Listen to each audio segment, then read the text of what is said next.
Michael, Hey, Ricky, how you doing, man? I am doing Good. fantastic, my friend. I've been looking at I'm reading a letter from a friend of mine. He kind of keeps me up to date what's going on and stuff, with him and his Okay. family. Um, Okay. since he told me his son had a part in a play, so it's pretty Oh, yeah. exciting. Yeah, he told That's his cool. dad that he got a part in a play, and he said he's going to play a man who's been married for 25 years. So, which his dad, I guess his dad advice was maybe next time he'll get a speaking part. So, yeah, Oh. well, this is what he says. It's what I'm just reading his note to me. But he did have some bad news. He got fired from the calendar factory. I didn't know he worked at a calendar factory. I thought he worked at a Marie Callender's factory, but apparently Oh, yeah, it's a that's different. calendar. How, He, huh? he still works at the calendar factory? No, he got fired, and he don't know why he got fired. He said he went to a supervisor, and apparently because he took off a day. So I think he. So yeah, uh, but yeah, I think we should start. yeah, okay, yeah, we probably should.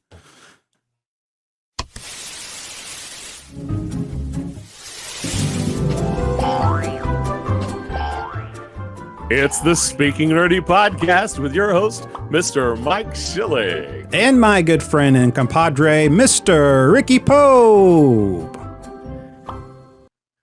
Man, I tell you, I'm getting this crick in my neck. When you start getting a crick in your neck, you get a crick in your body, then you kind of go, okay, hey, is this?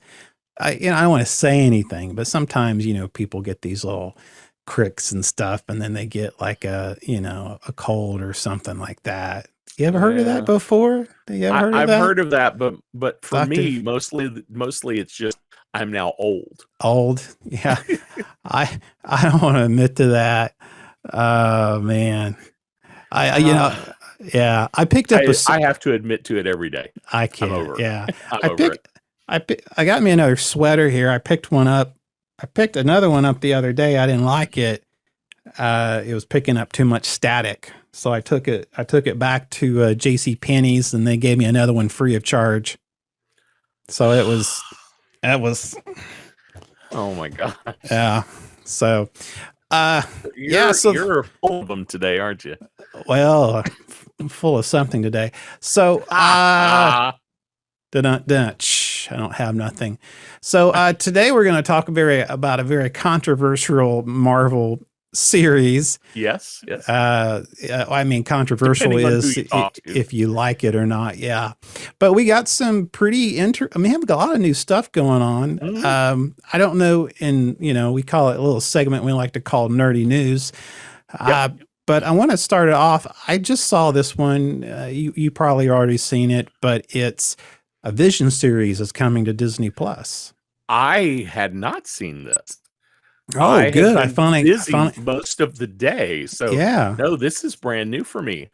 So Paul Bettany is going to get his own Disney Plus series. Yeah, they in the caption it says Paul Bettany is reportedly set to star in his own show for Disney Plus called Vision's Quest. It came from Deadline. Nice. They said Vision will be on a journey to regain both his memories and humanity. Nice. So you know the joke. The joke about him, right? No, I don't.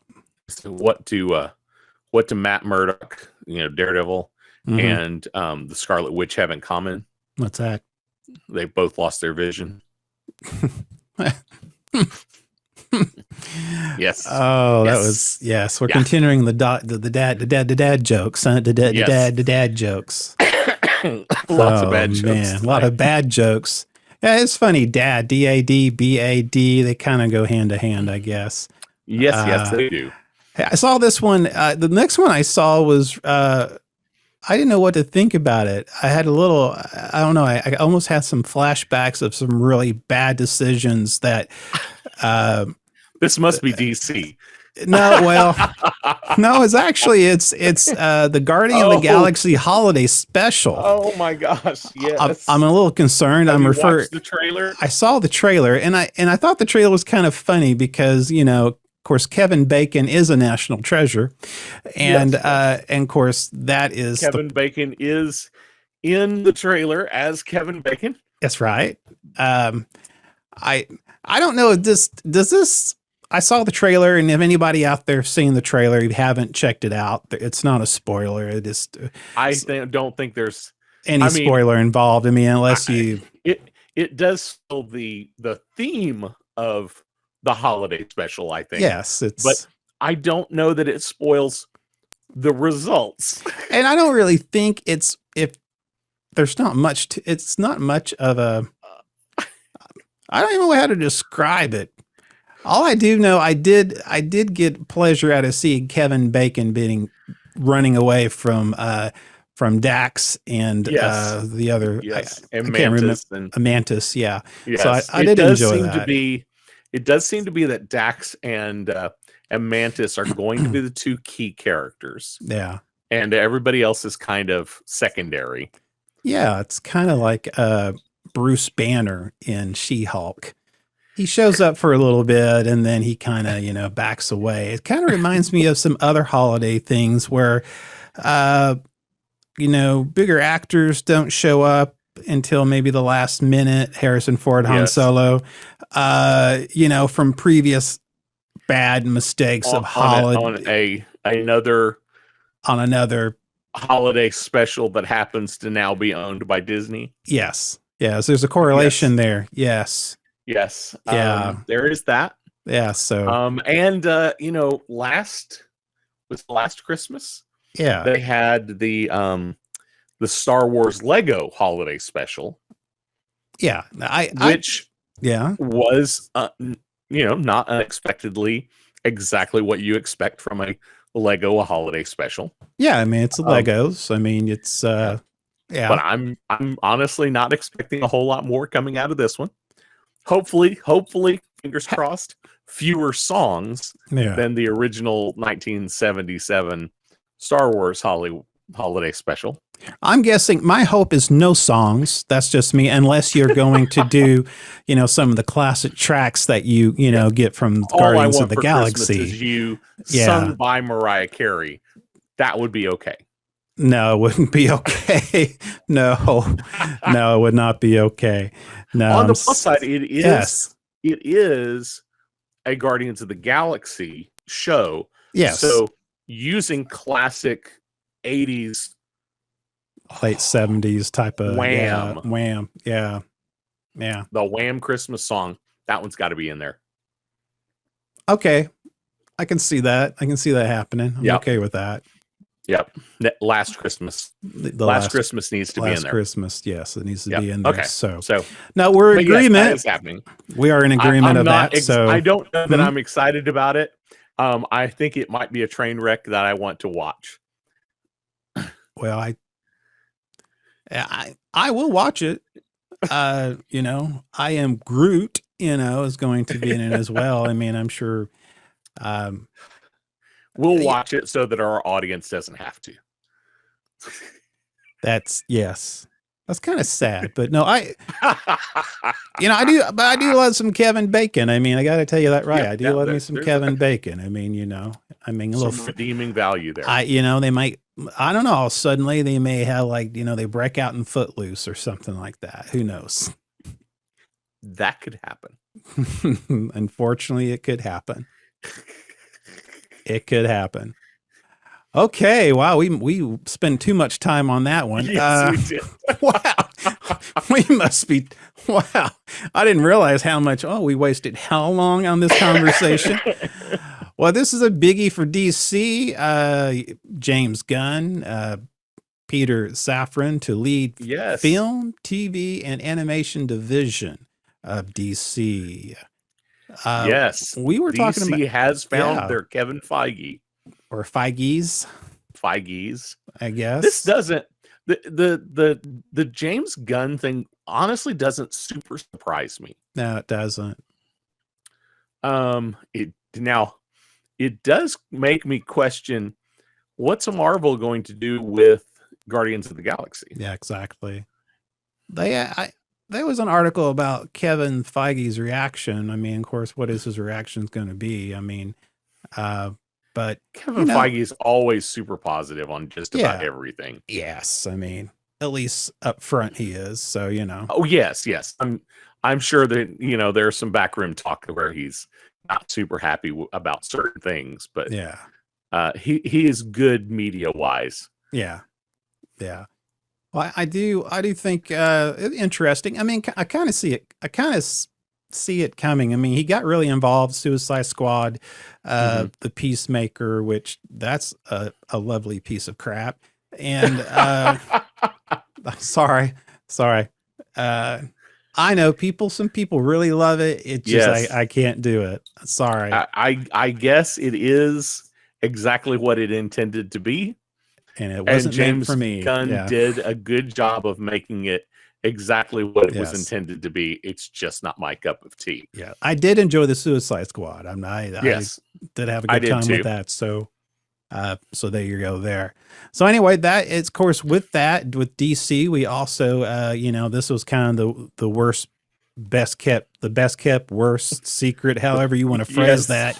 Henry Cavill says he's back as Superman, which, any spoilers, I don't know if be any spoilers or not. I mean, who really cares at this point? Of course, I guess he shows up kind of in the end of spoiler alert. Spoiler alert. He does show up in the post-credit scene of the Black Adam movie. Yeah, exactly. So not super surprising. No, I'm not. I am wondering how is that going to carry on? It's like, are they trying to reel in the best of what they had and cut off the worst of what they've had in the DC projects in the past several years? I mean, the snacks. I don't know. I mean, supposedly there's a new contract for Affleck to start doing some bits in some other movies. Yeah. My only question is this how they got James Gunn? You mean, or is James Gunn how they got these other people to sign on? That's a good question. I mean, is he kind of the, like the Zack Snyder? Because everybody loved Zack Snyder. Then we left, you had good old Wheaton, who apparently was the evil DC director. That was I'm not sure. I'm not sure how that's all going to play out. I wonder how much of this was we've known that Gunn was coming. Yeah. That Gunn was on board, but we weren't ready to announce it.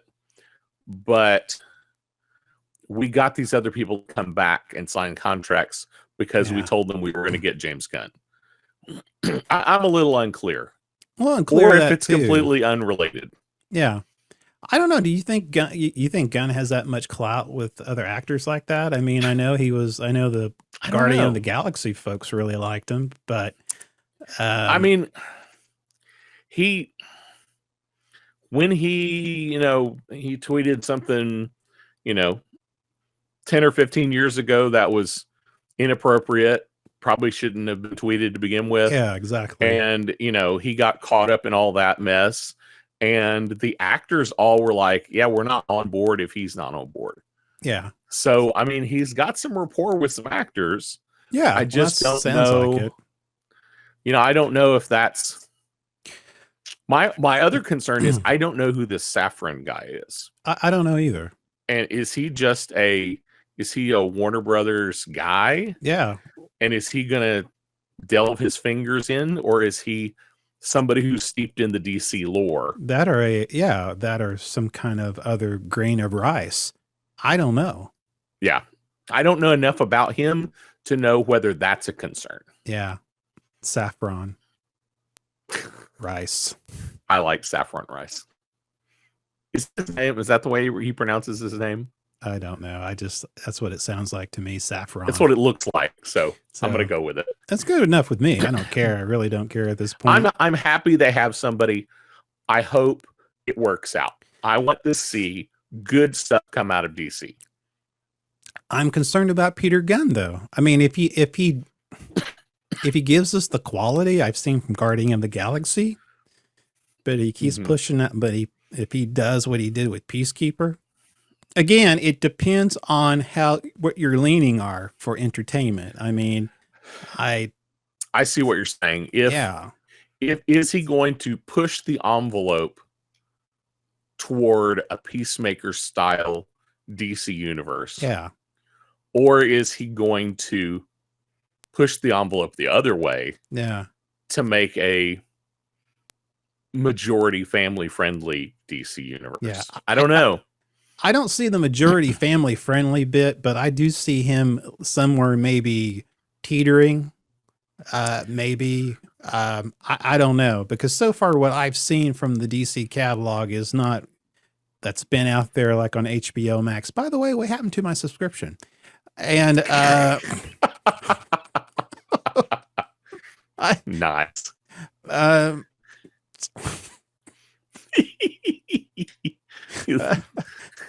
That's inside joke, folks. Seriously, what happened? So we'll talk about that later. Okay.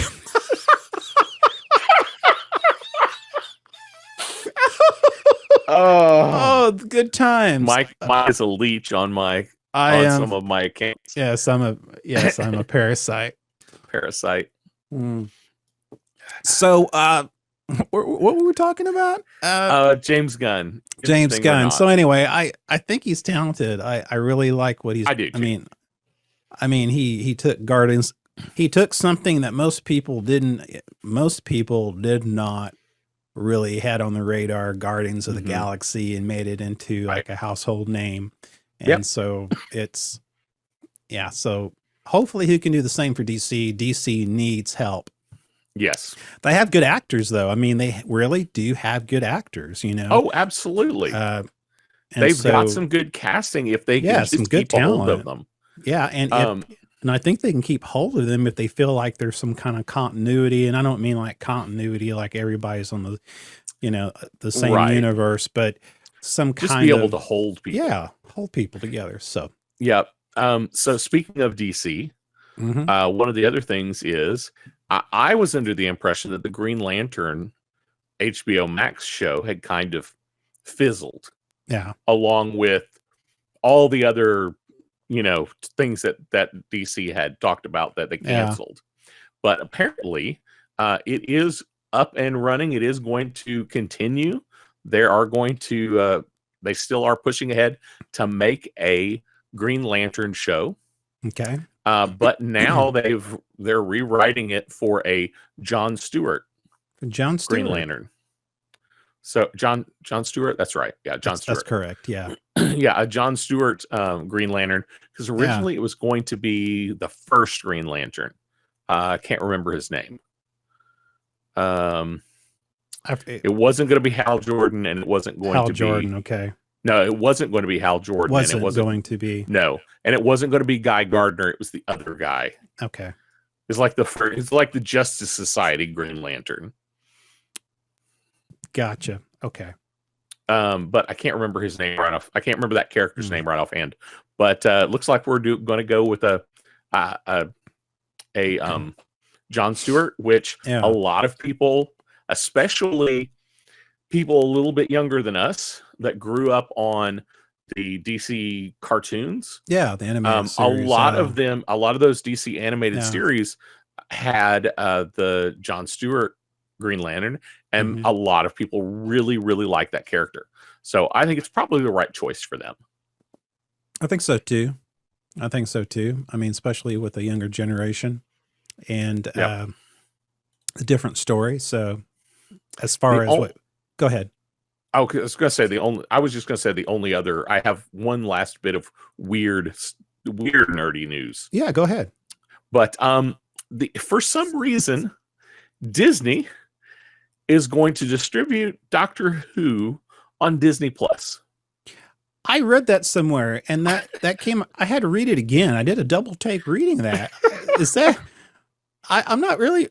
They're not making it, but distribution in the U.S. will be on Disney Plus, which is super weird, and I don't even understand that. So as a Whovian that I know you are, how do you feel about this? How does this? I'm not sure how I feel about this. And I'm also a little unclear as to, will this only be new Who? The 2005 going forward. Yeah. Or is it going to be classic Doctor Who as well?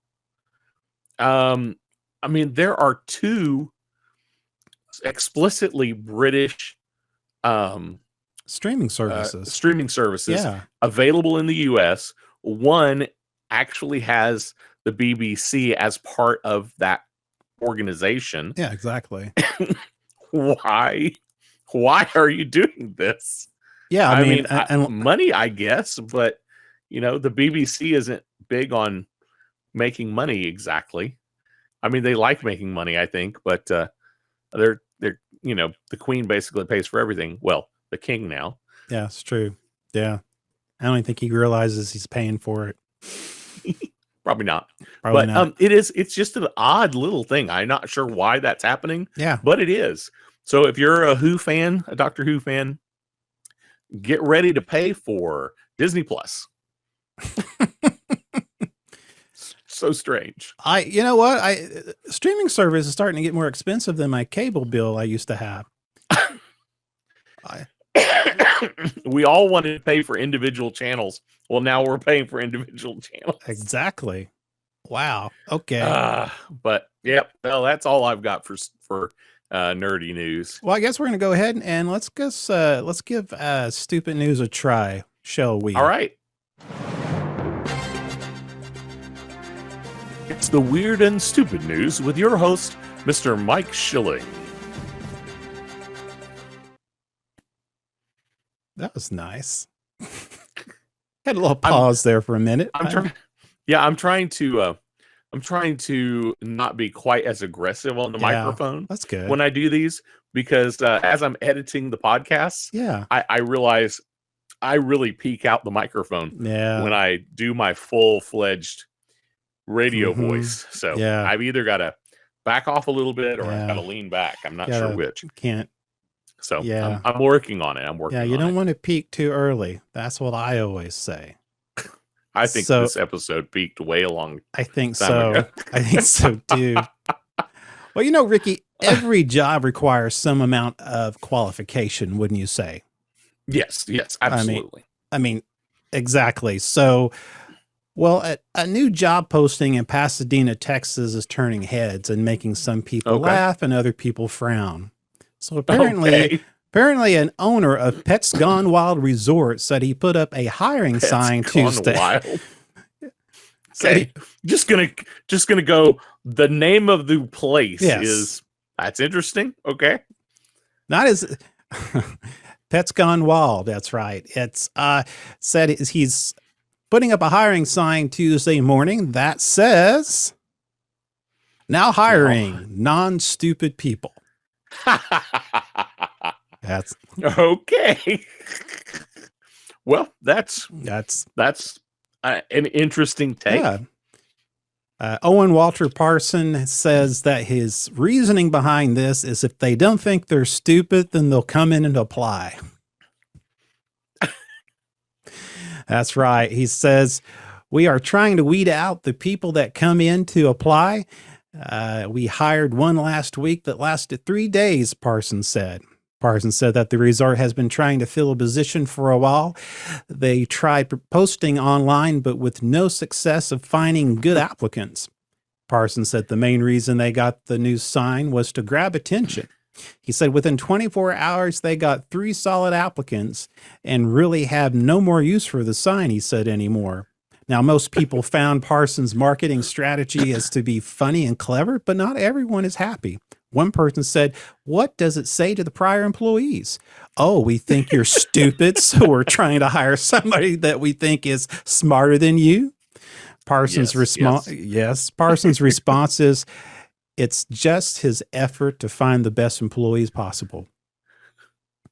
And there you go. There you go. Well, I will say this. I used to work for a news station. Yes. And if you ever watched local news and you go, why do they always get the dumbest person possible to interview? So you're there on the scene, you interview some bystander, and they are the dumbest people in the world. Yes. And people wonder why that is. That's because only the dumb people would talk to us. The people who are bright and smart would be like, yeah, I'm not talking to you. And what that says, that's stupid news.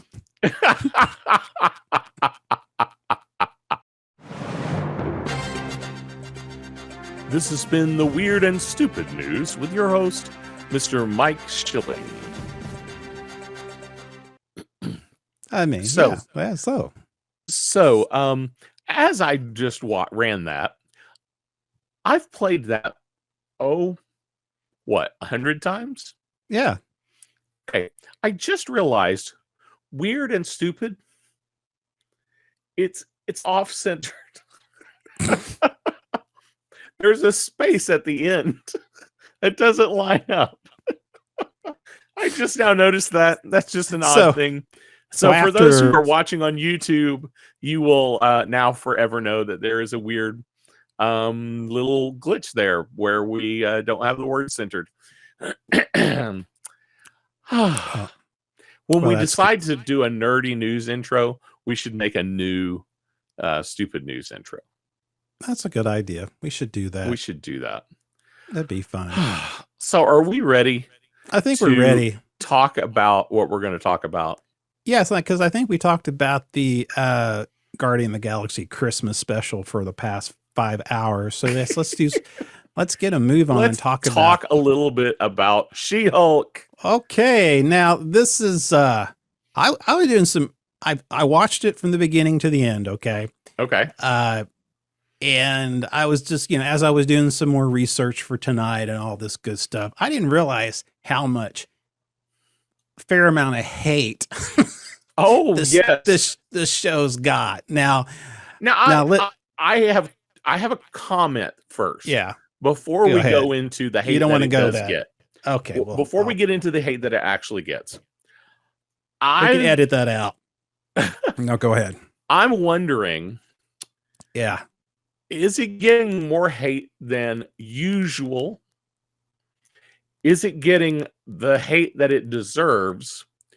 Or have we just moved into this weird set of times where hate drives the click ratio so much that there's just so much more of it than usual? And I'm not sure I know the answer to that. I lean to that last answer. I wonder. There's a guy on YouTube specifically that I don't actually follow, but gets shared in a lot of my groups. Yeah. I've never seen a positive video from him. Yeah. On any show. And he has not She-Hulk specifically. Yeah. But he did some She-Hulk stuff.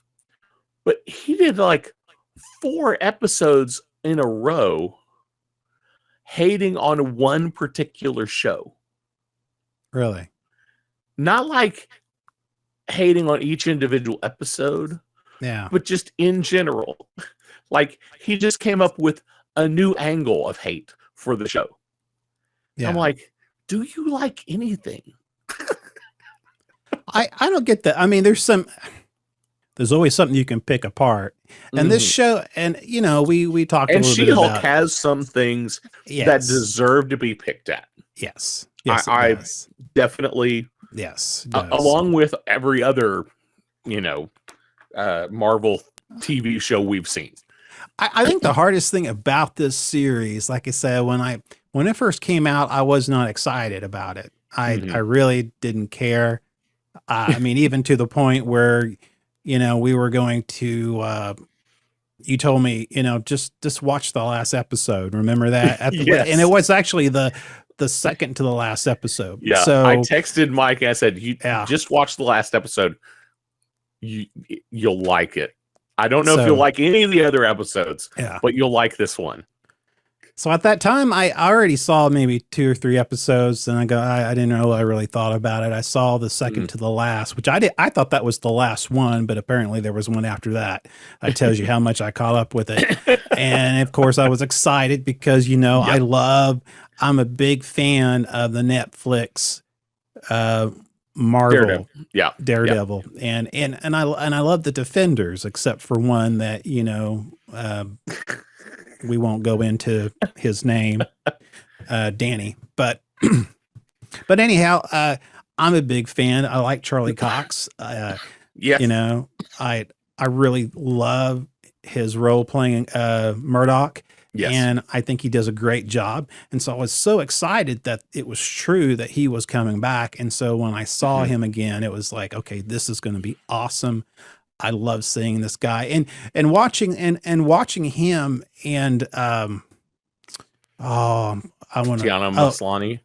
Maslany. I thought they had really good chemistry together. They really did. Honestly, as an actress, she did a really great job in this show. I thought she was great. I really do. I think, like I said, I'm not, and I'm going to talk about it now since I'm already riled up about it, but no. But it's hard. It's hard to review a show like this because one, you have to look at the context of the show. It's all about breaking the fourth wall dimension. Yes. Okay, it's the whole what Deadpool does. Look at the screen, addresses very self-aware of the audience, and a lot of people who saw this show didn't get that. Exactly. They thought that's odd for a Marvel show. Yes. But it actually is a direct link back to the comics.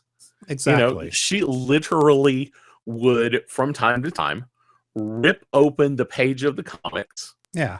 And either, gripe at the artists for being whatever, writing something dumb for her to do. Yeah, exactly. Or in one instance, she literally ripped through the comics. She ripped through the page of the comic onto an ad page. Yeah. Ran across the ad page, ripped through the other ad page just to skip to the end. Yeah, I mean, and that's the format. And the show was very self-aware. It was not trying to be a Loki. It wasn't trying to be a Falcon and Winter Soldier, tense, dark type of deal. Which honestly, I was a little disappointed. Really? Well, okay. So I heard She-Hulk. Uh-huh. I heard, okay, so She-Hulk, this is going to be a law show. Mm-hmm. It has to have lawyer elements in it, or She-Hulk doesn't make sense.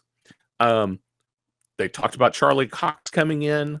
Yes. Like, this could be cool. I wanted Law and Order in the Marvel universe. Yeah. Dun, dun, dun. But then, exactly. Yeah. But then I heard they said they're going to make it a comedy. Okay. And at that point, I was a little disappointed. Yeah. Because I knew about the She-Hulk in the comics, and I knew about the comedic elements. I was just hoping they weren't going to go there. Yeah. But they decided to stay true to the comic format, and that's fine. They decided to go with it. It wasn't my preference, but I think they did a good job of doing what they set out to accomplish. Okay, so you're basically telling me you didn't really find the scene of Megan Thee Stallion. You didn't find that particular scene where they were doing, I don't know what they were doing. I believe they are twerking, and twerking. That is definitely the low point of the show for me. Same here. At the same time, making it a comedy that is ridiculous and over the top, it's not out of character for the format. Well, see, and that's exactly where I was coming from. I think that the haters don't like the format. And I think so. Yeah, like I said, I'm not in love with it. Okay. This is, it's not like something but I don't hate it. And it had, and I'm sure it brought in a whole new audience in at the same time. But, a lot of people that I was talking to made the connection of it was instead of Law and Order in the Marvel Universe. Yeah. It was Ally McBeal in the Marvel Universe. Which that actually makes sense. kind of connects. That makes sense. Yeah. It does connect. It's like Ally McBeal, Sex and the City in the Marvel Universe. Well, that makes sense. Yeah, I didn't. That's a good analogy there. Good comparison. Yeah, I think if it's not my preference, but I think it's okay. I do think there's one other thing we currently live in a world of binge watching. Oh yeah.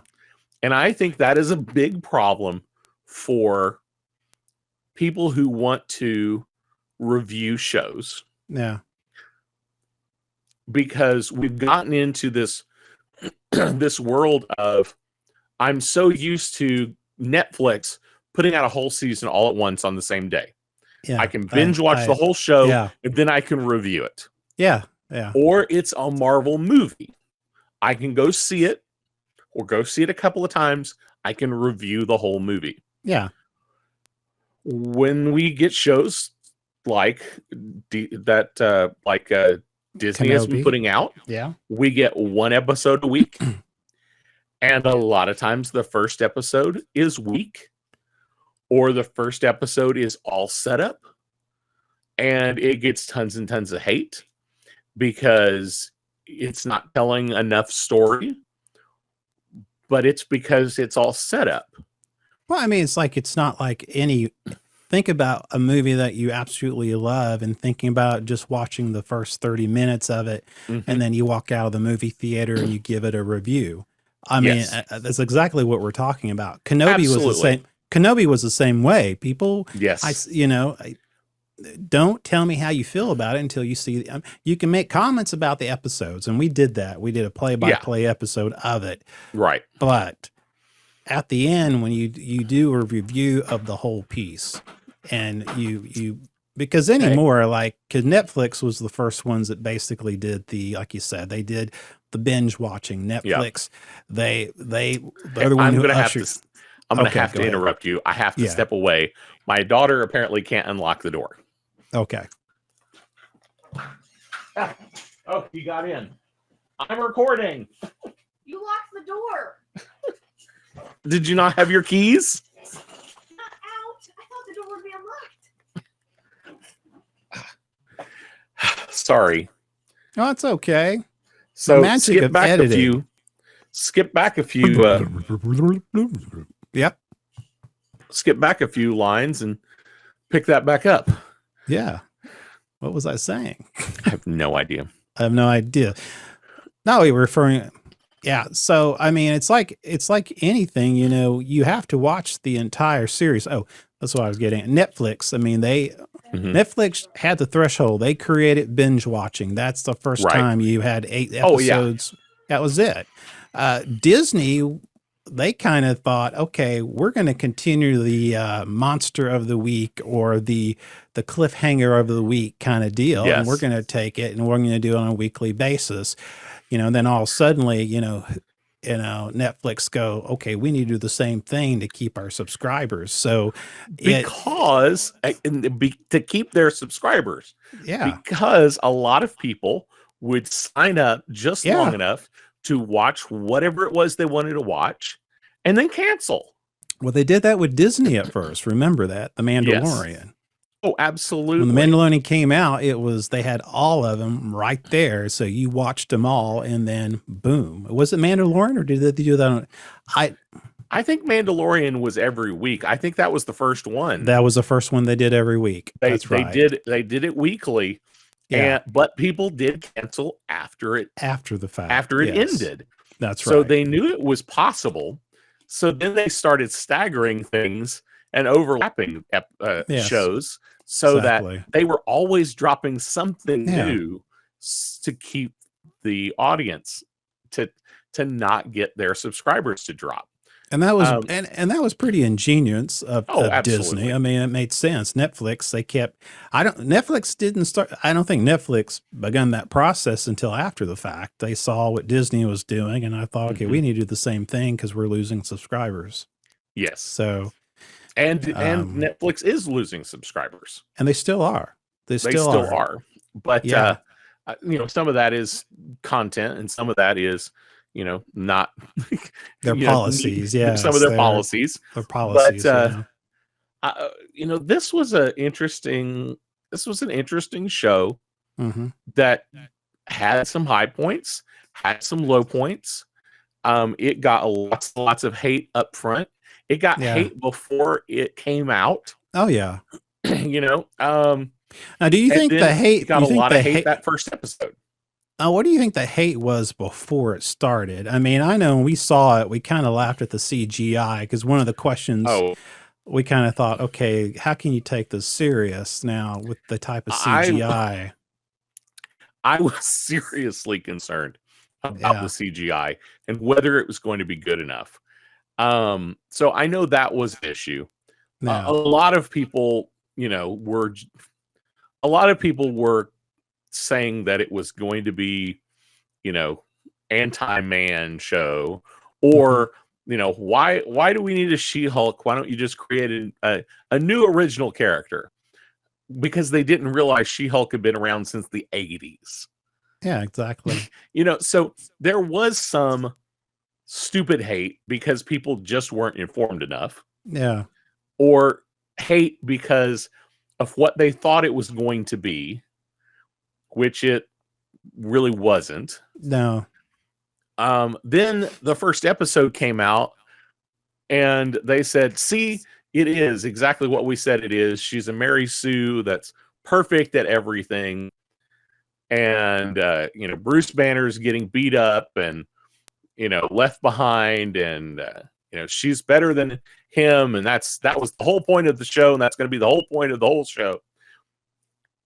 But in reality, they were setting her up for a big fall. Yeah, exactly. They set her up being this, yes, I have everything under control. Only later to find out in this season, she has absolutely nothing under her own control. Well, the whole thing about it, she can have it all.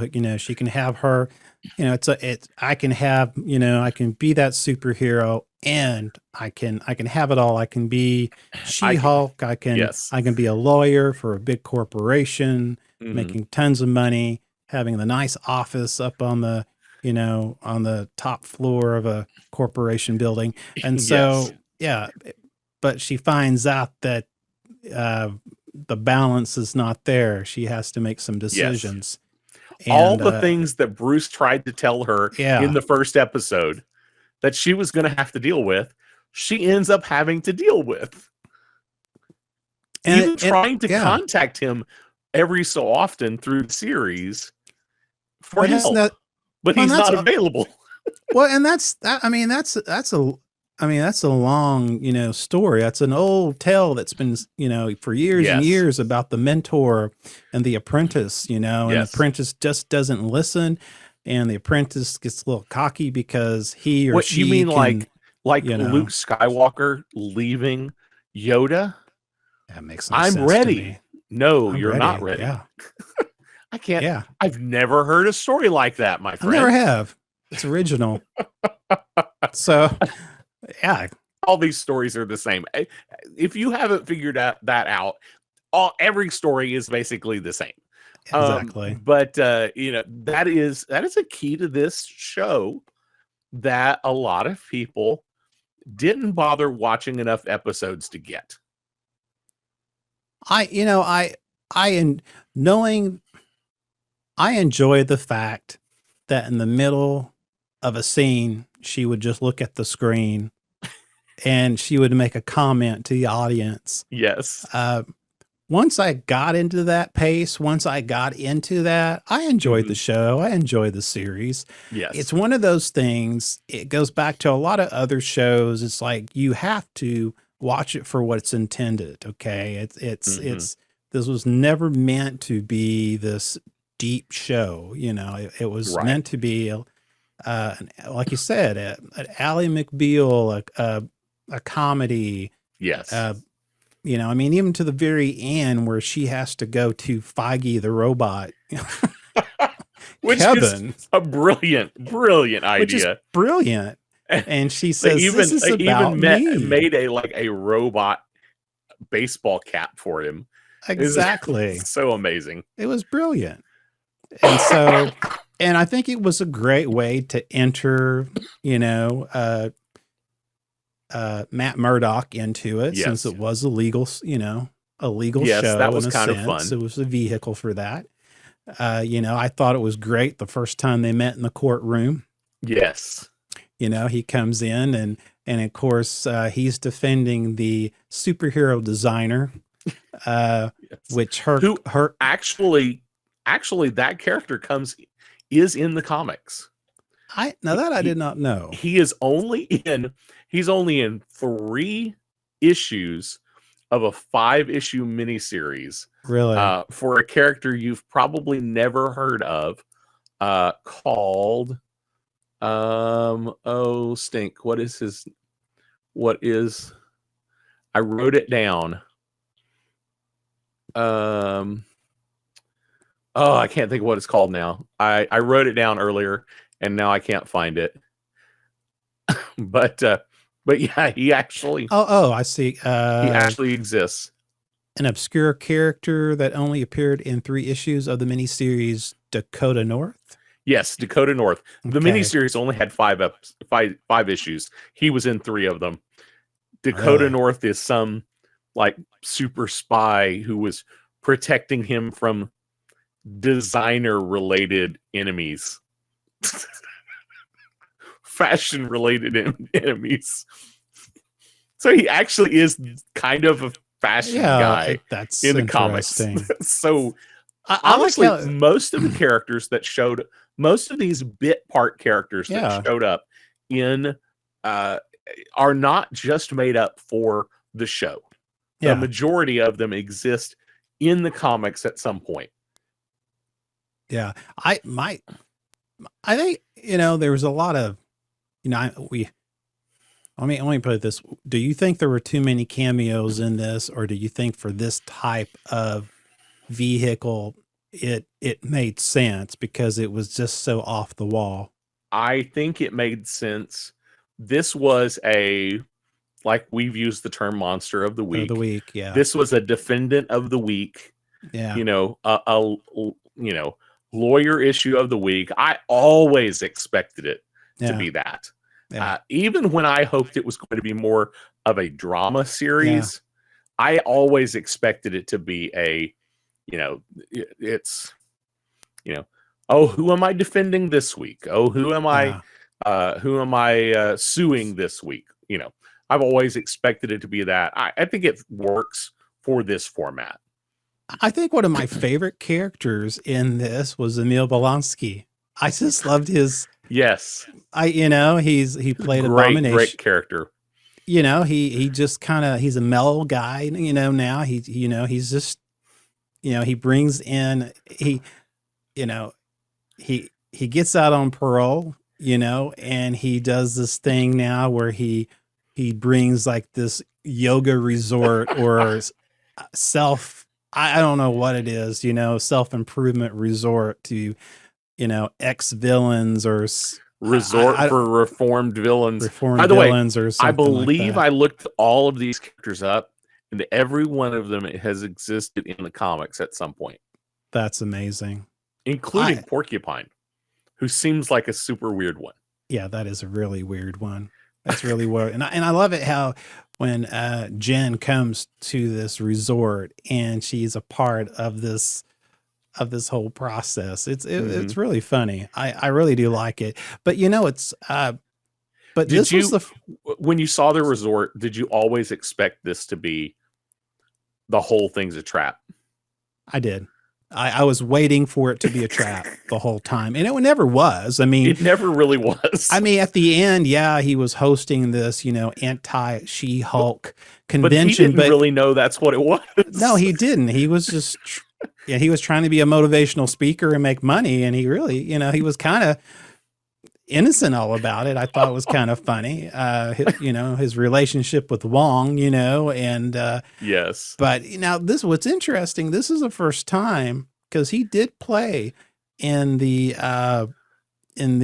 original, the first the Incredible Hulk, Right. the movie, and it was played by Edward Norton, which Right. is interesting.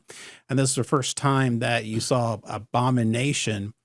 And first time we see Emil Lang.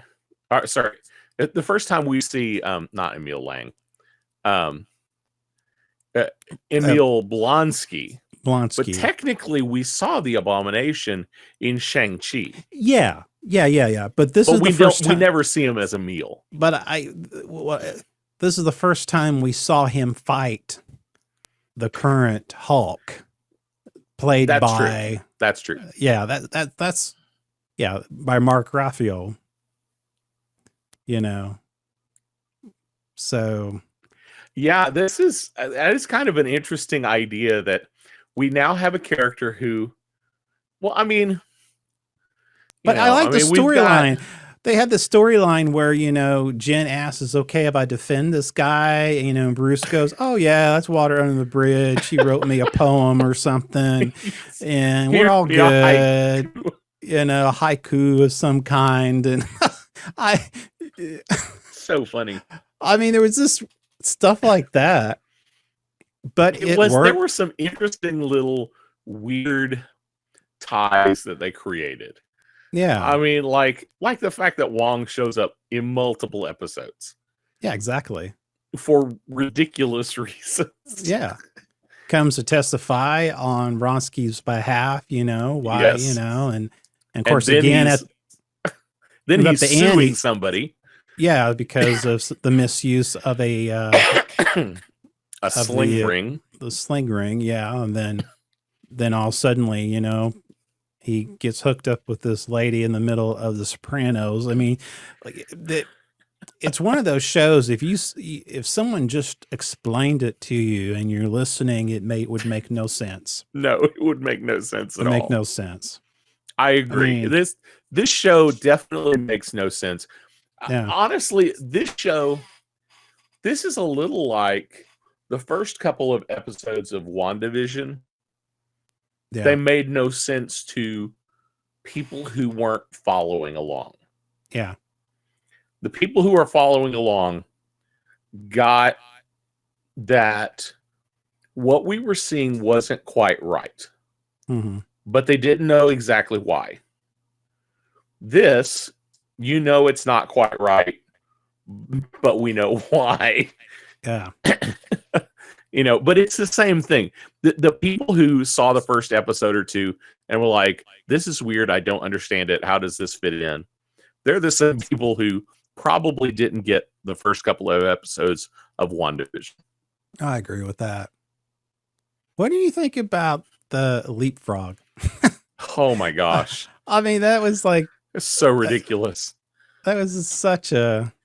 I don't know much about the comic version of it. I read somewhere that it actually kind of was... It was really linked to Daredevil in previous comics. Yeah, his first appearance was actually in Daredevil number 25. So we're talking 60s. So this character technically has been around for a long time. So is this character supposed to be like, this inept as what kind of? Yeah, kind of. One thing I read said that Daredevil actually told him that he was ridiculous and not a good villain.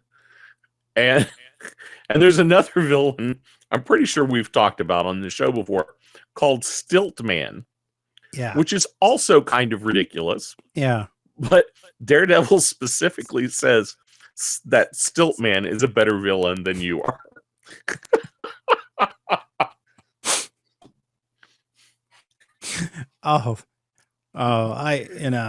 But yes, that is one of the I knew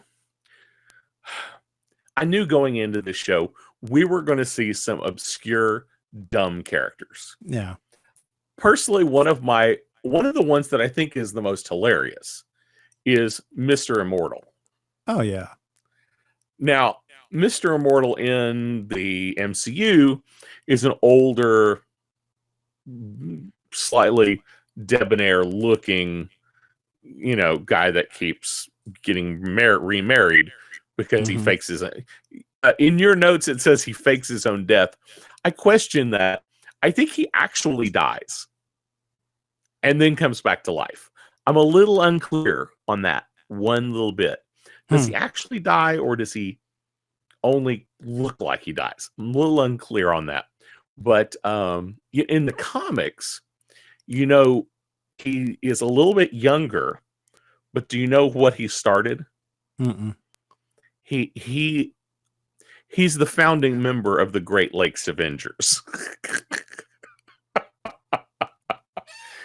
This is the perfect show for him to show up. Yeah, exactly. Yeah. If Squirrel Girl had shown up, it could have been better. But they chose Mr. Immortal instead. But that whole idea that he had gotten married like 8 times and all of his ex-wives sitting across the table, that was funny. I don't care who you are. That was funny. Well, it's funny. Yeah. It's just one of those things you see where there's, getting close to the end, they have this big, giant, explosive brawl where you have like, a Hulk, Todd Hulk. Todd Hulk. Okay, Abomination. There's this fight going on, and of course, this is where Jen goes and mocks the MCU universe. Yes. And goes to Kevin, the self-aware robot. And by the way, when she goes to the writers' room, apparently those were actual writers. Oh, really? Yes, and the receptionist outside of the Kevin's office, is apparently the real receptionist at Marvel. That's funny. We won't let you hurt Kevin. It was funny. It was funny. The show, it's like anything I tell people on certain movies and even shows, you have to watch it for what's intended for, what it was created for. Yes. Now within that, you can criticize it within that. Yes. What were some of your critiques, even within this vehicle, within this medium that we watched? I think number one, my biggest gripe is that not all the CGI worked. Yeah. Some of the CGI worked really well. Specifically, her hands were weird. Yeah. Like, if they could get a shot where her hands were not in the scene, it would have been better. It was so much, the CGI just felt bad. But the minute you saw her hands, they just got weird. It was like they lost all natural feel. Yeah. So that was, probably my biggest critique is going to be the CGI. But some of it was pretty good. Yeah. I'm happy that Bruce looked good in CGI. Yeah. That all worked really well. But the majority of the CGI looked good. Yeah. It was mostly when She-Hulk was either full body and you could see her hands, that things just didn't quite. It's like, man, that really could have used 3 more days. It could have done. Yeah. There's just a couple, but not all of it was bad. Yeah, some of it they purposely did some retro stuff, but you knew when they were doing the retro Hulk on some of it, where they were doing a callback to that intro where it's like the classic 70s David Hulk Banner TV show. The whole that was kind of funny. Yeah, that did kind of stick out as that's weird. Yeah. You know, I mean, it was fine, but it didn't really match any of the rest of the show. No. The only other critique I would give is I don't mind Jen having a love life, but I didn't have to know about all of it.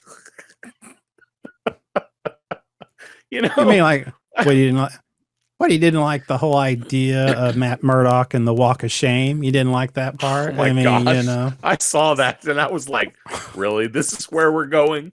This, this well, of course, I mean, I knew we would go there walk, yeah, because we have twerking She-Hulk. yeah, So, you know, I figured we were going to see Matt Murdock and the Walk of Shame holding his shoes, still wearing his outfit. yes, his new old outfit, by the way, yeah, Yes. yeah, Yeah, like here's for those who are watching on YouTube, here's his yellow and red original Daredevil #1 yeah, costume. I mean, they updated it. They made it look more MCU-ish, but I was happy to see the colorations they chose. It yeah, looked really great. But I think those are my two biggest critiques is that I didn't care for the CGI. Some of the CGI yeah, just wasn't where it needed to be. And then there were just things about Jen's love life I didn't need to know. and we didn't know. It did take an interesting, you know, I guess her relationships, you know, there was this inner struggle, you know, she wanted to be liked as Jen instead of She-Hulk. Yes. And there's a little bit of depth to that, but yeah, overall, Yeah. I really didn't, you know, needed to see the She-Hulk carry a man to the bedroom. Yeah, exactly. Or see one of my favorite, you know, actors do the walk of shame as, you know, anyway. I thought it was Yes. funny. Actually, it made me laugh anyway. It did. It 'cause made he's me laugh too. It made me laugh, which was fine. It didn't because surprise me, and it fit with the theme of the rest of the show. Yes. Yeah. Now, here's one thing I don't want to see. Yeah. I don't want to see Jen / She-Hulk show up in a future Avengers movie and be silly and break the fourth wall. Yeah. I don't mind that happening in her show. Yeah. And that would be pretty accurate to the comics as far as I have seen. Yeah. When I have read non-She-Hulk comics that She-Hulk was in, she wasn't funny. She didn't break the fourth wall. She was, I mean, she was as serious as everybody else was in the comic. So I don't know that I would want to see that kind of thing. Now, if she happens to show up in, you know, let's say Deadpool, yeah, that would be funny. If she breaks the fourth wall and the Deadpool's like, wait, you talk to them too? That would be funny. Yeah. Yeah. That could be fun. I think one thing about the show, it does open up some different possibilities, and I'm not for sure how they're going to address that. I mean, part of it is the relationship between Murdock and Jen. Is that going to be a continuing thing? You know, we know Kevin Murdock, you know, he originates from in New York. You know, he'll go back to his practice. Of course, they'll have the new, Born Again, Daredevil will be coming out. Will she have some bits? Will she be doing cameos in it? Will she, you know, or are they going to build up to something like another, not so much the Defenders, but something else, you know, because I don't think they're going to do another Defenders unless they bring back most of the people from the Netflix series. Yeah. And it sounds like to me, they're trying to stay away from that. As far as I know, that could change. Who knows? Yeah. I wouldn't mind the relationship hanging around. Yeah. I think it's fine. I don't know that it will be I don't know that I want to see it as the reason things are happening. Yeah, and the thing is, I think the show Daredevil, at least from the Netflix series, it was pretty serious. It was pretty gritty, and so I don't see that. Daredevil was not one that I ever saw breaking the fourth wall. So it's if he's in her universe, that's one thing. I mean, you know what I mean by in her universe. She shows up in Daredevil Rebirth. Rebirth. I don't want to see Rebirth or Born Again. Right. Born Again. Born Again. Okay. Born Again. Sorry, couldn't remember which it was. I get confused. I think Batman's Rebirth and Daredevil is Born Again. But if she's up in that, I hope they don't let her break the fourth wall in. Yeah, I think that wouldn't be good for him or the series. So I agree. I mean, we have the aspect of it there, and then so we look at that part of it. You know, I'm going to get to the elephant in the room here in a minute, but you know, there's also too, I thought was interesting. Wong, you know, basically in the post credits, you know, breaks out Abomination. Yes. You know, Bronsky and, you know, and Bronsky takes a few belongings with him through the portal with Wong, and he asks him, okay, so what's the guest policy at the Khmer Taj, you know? Yeah. And so you're kind of going, okay, so does he intend to serve out his time there? What's going on there with him and Wong? It's a weird relationship there. I mean, what is Wong up to? I mean, he's a hero. I mean, we consider him to be a hero, Doctor Strange, and he is still officially the Sorcerer Supreme. Yeah. He has not relinquished that title. No. I mean, we're seeing him. I mean, he's starting to kind of a new Nick Fury kind of thing, or Iron Man. I'm not sure how to put him. I don't know either. He keeps showing up. Like he showed up in Shang-Chi at the end to explain these rings. There's something about them that's happening out in space. We're seeing him here taking Blonsky. I don't know. I can't figure out what Wong is up to. Yeah, I don't know what his place is in all of this. I like him. He's a great character. I love the actor. Yeah, oh yeah, absolutely. I want him to stay. I want him in the mix, but I'm curious what's their angle with him in this. Yeah, I am super confused. Yeah. Possibly we're building up to a Secret Wars, and that maybe Wong's going to be on one side of that. Wong is building some super army that we don't know about yet. I don't know. Yeah. And see, that doesn't even, as far as I understand, like there's in the comics, there was Secret Wars and there was another Secret Wars much later. Yeah. And the first Secret Wars, that wouldn't make any sense at all. The second Secret Wars, I think, might make a little more sense. But yeah, there's just that whole relationship is something I don't understand. I think the biggest thing out of all of this, and is of course, you know where I'm going to go with this, is a sudden the appearance of Hulk's son Scar. Yes. And there's a scene where he presents at a family function, you know, where Jen and Murdoch is at, and introduces his son to the Walters family, you know, which is all cousins and part of the all that. And you know that this is happening. Apparently, I guess he returns from out of space, you know, with his son, and that's the with the assumption that he went to Sakaar. Yeah. And that he, at some point when he was on Sakaar, had a relationship and they had a baby. Yeah. I mean, that's the comic book version. But the comic book version, what is this going to lead into? Is this a Planet Hulk? Is this a World War Hulk?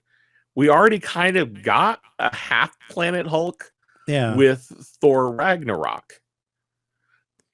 Well, and then they were saying, I read in here, Marvel's regaining distribution rights for the Hulk in June 2023. This was I found in the notes. So are we? I bet we're going to get some form of World War Hulk. I just don't. It's definitely going to have different reasoning. Yeah. In the comics, the reasoning was that Reed Richards, the Illuminati, captured the Hulk and shot him into space. And then he came back. He married a woman. The woman died, and he came back to Earth to revenge her because he thought that Reed Richards had killed her. Yeah. So none of that makes sense. Yeah. For the MCU. So it's if they're going to do it, they have to come up with a whole new reason for why they would have a World War Hulk. Yeah. Yeah, because in this particular universe, it doesn't fit. Yeah. And I don't know. And of course, I don't see it happening because within that series, the main Avengers are already gone. Yeah. You know, so. Yeah, who's going to stop him? Yeah, I mean, so. Yeah, the only I see maybe if Scar somehow turns bad, and Bruce Banner has to go fight him. You know, that could be a thing. You mean all Anakin? Kind of, yeah. Yeah. I mean, going back to original storylines. Yeah, I am your heart. Okay. I mean, I don't know. I don't know what else they'll do. I mean, Bruce could lose his brain and go nuts. Yeah. And rampage, and they have to stop him. That's an option. But he was introduced for a reason. So is it, are they going to keep it, to the level of, the second season of She-Hulk? He's going to be there. I don't know. As I think it's as a sidekick. I mean, I read an article that I was kind of reading between the lines. Yeah. And I got the impression that the director of She-Hulk was told, you have to include an episode. At the end of one of your episodes, you have to include Bruce coming back with his son, Scar. Like, that's a requirement. No explanation. Yeah. Well, and they don't want that you have to introduce this character. It doesn't matter. It can be super short, but part of the deal with Marvel is you have to do this one thing. That's the way I read it. I don't know. Well, that could be. I mean, a lot of times not even the directors and the actors know what's going to happen yet. I mean, that's how they've always kind of kept it, things hidden and under the radar. So Feige's got something in his brain. I don't know what. You mean Kevin? Any other thoughts? I don't. Like I said, haters going to hate. I can understand why people were hating in the beginning, but I think once you have to understand what creature you're dealing with, then you can appreciate it. There were some things. I think there were some things to pick apart. I like the relationship as far as the chemistry between the two actors, Charlie Cox and the lady Tatiana Maslany. Yes, her bologna salami, and I really liked her. Yes. Melissa Torme, that she was really good. Oh, that's somebody else. That was Spider-Man's aunt. That was sad. So anyway, make a long story short. Yeah, I enjoyed it. Like I said, it was not anywhere near my top or my favorites, but for what it was, I enjoyed it. The question is, do you see a season 2? I don't know if I do see a season 2. I think there could be. Could be. This is easily one of those shows that could have season after season just so that they can play. Yeah. and bring in obscure characters for no reason. Yeah. Yeah. You think? I don't know if there will be, but I think there could be. Well, the haters are going to hate. They're not going to like it. Do you think it's going to do you think it's going to have a different breed of fans that will be watching it, or do you think it's those who, or do you think the real Marvel fans who understand the comic books, they will learn how to embrace this because they understand I think we're going to have the same thing. Yeah. I mean, the haters that are going to hate it are going to hate it. The people that are going to love it are going to love it. Those people who this isn't their cup of tea, but they want to watch all the Marvel stuff so they understand what's going on, will do that. Where do we find ourselves in that? I find myself like in the middle. I like it. I don't love it, nor do I hate it.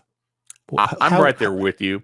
This is not this is not one I'm going to rewatch over and over again. Nah. It was a fun little lark. Yeah. I have no problem with, but I'm not looking for my next Marvel. I'm not looking forward to the next comedy Marvel movie or show. Yeah. I'm ready for something a little more Marvel serious. Yeah. Yeah, same here. I mean, Marvel always has some comic relief embedded in their shows and movies. Yeah. This was not a little comic relief. This was a comedy. Yeah. Yeah, the serious moments were the ones that took you off guard. Yeah. Yeah, in this.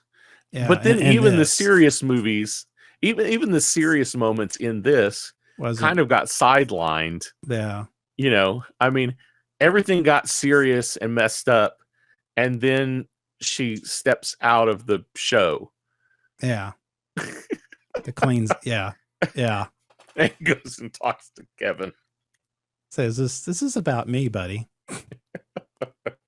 Yeah. Anyway, like I said, if anybody out there is asking me if they should watch it, well, watch it in the contents that it should be. If you like, you like humor, you like, it has some good humor in it. If you like comedy, you'll like the show. Yeah. It's funny. Just don't go into it. Yeah. Don't go into it making it out to be more than what it really is. So, right. Absolutely. That's all I got, my friend. That's all I have. Well, so if you're out there listening or watching, definitely follow us on all of our social media platforms. We would love to have you in our Facebook group. You can find all of our social medias at Speaking Nerdy, or you can go to the speakingnerdy.com and find all of our links there. Any last words? That's it.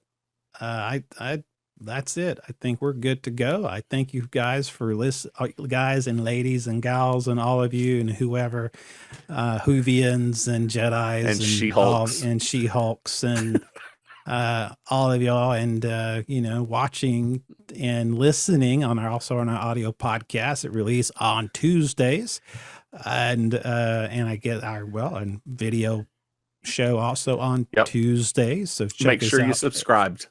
Yes, because you want more of this. You want to be reminded when you hear these voices. Yeah, I think so. Okay, that's it. Bye-bye. This has been the Speaking Nerdy podcast with your host, Mr. Mike Schilling. And my good friend and my compadre, Mr. Ricky Pope. What was that? I was trying to up my game. I guess it didn't. It didn't work.